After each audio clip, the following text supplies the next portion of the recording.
After helping a load of guys lose body fat and find a love for training again, and having gone through this myself, I've found what I think is the easiest way to drop 10 to 15% body fat. I'm going to break down that exact process for you right now so you can start looking and feeling sharp by the time summer comes around. Because the last thing you want is to be wearing a hoodie when the weather gets warm because you're ashamed of your man boobs. I get it. When I put weight on, it's my lower back and my chest that takes the hit. I get proper tits. It's a blow to your confidence, and it makes you want to hide. But we aren't hiding anymore. We're doing something about it right now. This isn't about trying to lose weight. It's about a systemic removal of the fat that's obscuring the man you're meant to be. This is the playbook for the 30% body fat reset. Let's build brick by brick.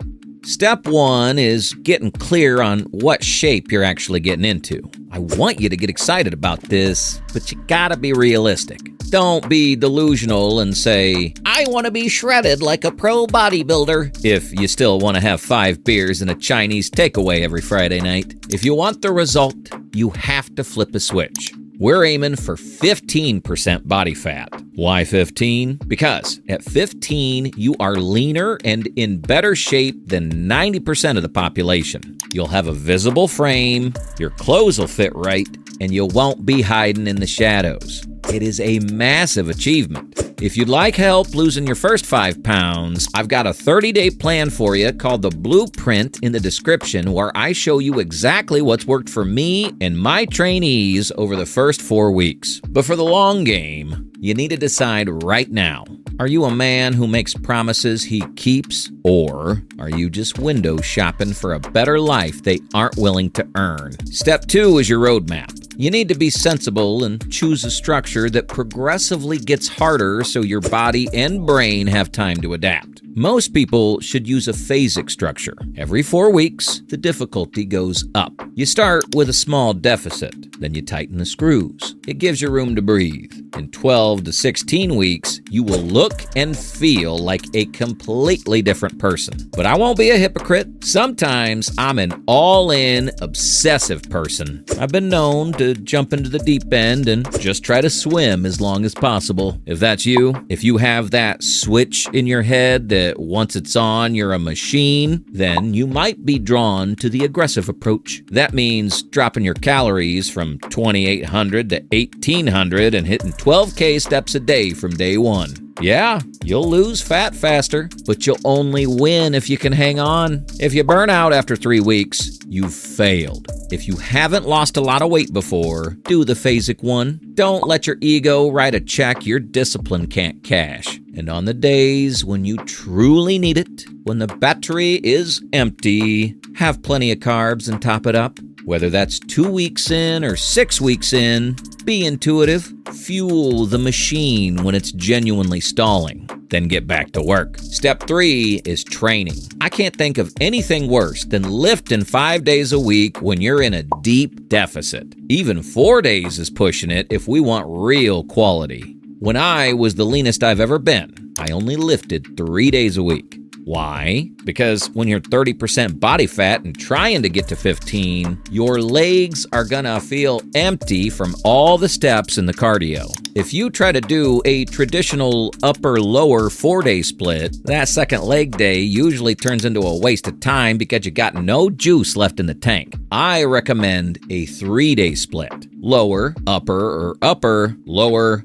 full body. On that 4th day, instead of lifting, you do a full conditioning session. Go for a run, hit the bike, or spend 60 minutes on the Stairmaster. Keep your cardio in zone 2 and zone 3. That's the sweet spot where you build fitness and burn calories without getting run down. If you spend all your time in zone 4 or 5, you'll get sick or injured within 8 weeks. I've done it. It's a mistake. On your days off, it's all about walking. Walking is the NEAT that moves the needle without wrecking your recovery. It's boring, but it's the most effective fat-burning tool you have. Step 4 is the diet. This is the most important part, and you know it. If you're in a big deficit, you're gonna feel hungry often. It sounds worse than it is. Hunger makes food taste better. It makes you more creative. When you're forcing food down to get big, you get lazy. But when you're cooking hungry, you want flavor.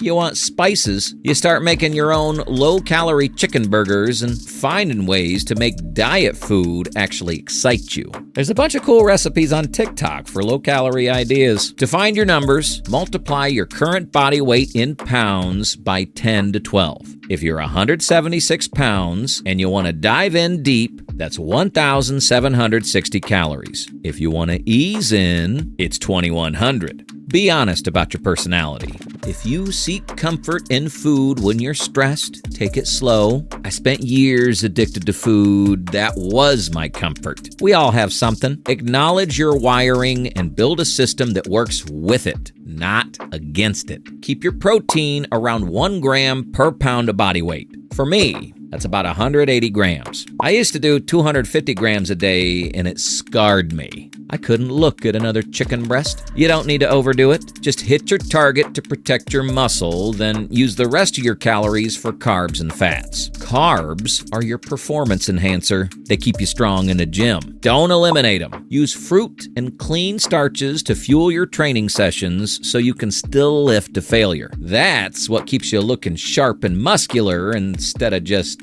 thin. If I was starting at 30% today, this is the exact approach I'd take. I'd be realistic about the goal. Basic with the roadmap, disciplined with 3 days of lifting, and honest with the calories. But once you've got that transformation, once you've finally peeled back the layers, there's something you need to do. Otherwise, you'll undo all that hard work. You can't just go back to the old you. Check out the ebook I dropped called The Blueprint in the description to learn how to keep the results for life, brick by brick.